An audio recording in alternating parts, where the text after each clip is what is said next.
ఒకరు మనల్ని బలవంతం చేసినప్పుడు మనం చేయడం వేరు, మనపూర్వకంగా మనం చేసేది వేరు.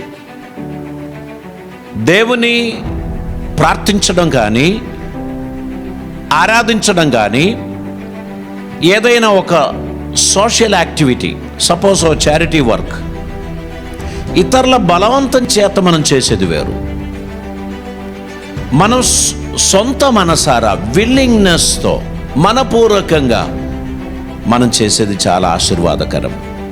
మందిరం దగ్గర ఏదో ఒక పని ఉన్నది, మనకు తెలియపరిచారు, ఇట్లాగా పని ఉన్నది, మీరు ఎవరైనా వచ్చి హెల్ప్ చేస్తారా? తప్పించుకోవడానికి ఎన్ని ఉపాయాలు ఉన్నాయో అవన్నీ మనం వాడతాం. ఆ ఉపాయం సక్సెస్ కాకపోతే వస్తాం. కొన్నిసార్లు ఉపాయాలన్నీ సక్సెస్ అవుతుంది, సాకులన్నీ సక్సెస్ అవుతుంది, ఎవరు బలవంతం చేయరు. కానీ ఫ్రీ విల్లుగా సోమనసారా దేవునికి అంకితం చేయడం అనేది చాలా విలువైనటువంటి కార్యం.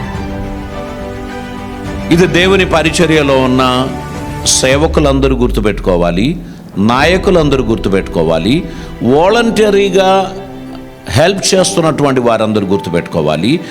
మనం ఏదైనా ప్రభు మహిమార్థమై చేయడానికి ఆశిస్తే బలిమి చేత కాక దేవుని చిత్త ప్రకారం ఇష్టపూర్వకంగా చేయడానికి మనం ప్రయత్నం చేయాలి.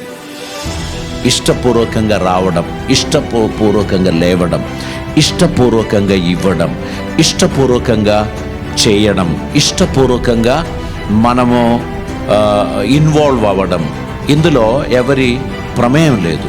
It is my responsibility, it is my privilege. దేవుని మందిరానికి వెళదామని నన్ను ఎవరు బలవంతం చేయాల్సిన అవసరం లేదు. దేవుని వాక్యం విందామని నన్ను ఎవరు ఫోర్స్ చేయాల్సిన అవసరం లేదు. It is my will, it is my Dzire, it is my commitment, it is my conviction to spend time with the lord. దేవునితో నేను సమయం గడపడానికి నేను నిర్ణయించుకున్నాను.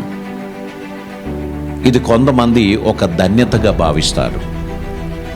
ఇది నా ఆధిక్యత, ఇది నా ధన్యత. నన్ను బ్రతికించిన దేవునికి నేను ఈ కార్యం చేయటానికి దేవుడు నన్ను పిలిచాడు గనుక I'm happy to do it. నేను దేవుని మందిరానికి వెళ్దామని వారు నాతో చెప్పినప్పుడు నేను సంతోషించాను. కీర్తనకారుడు అలా చెప్తున్నాడు.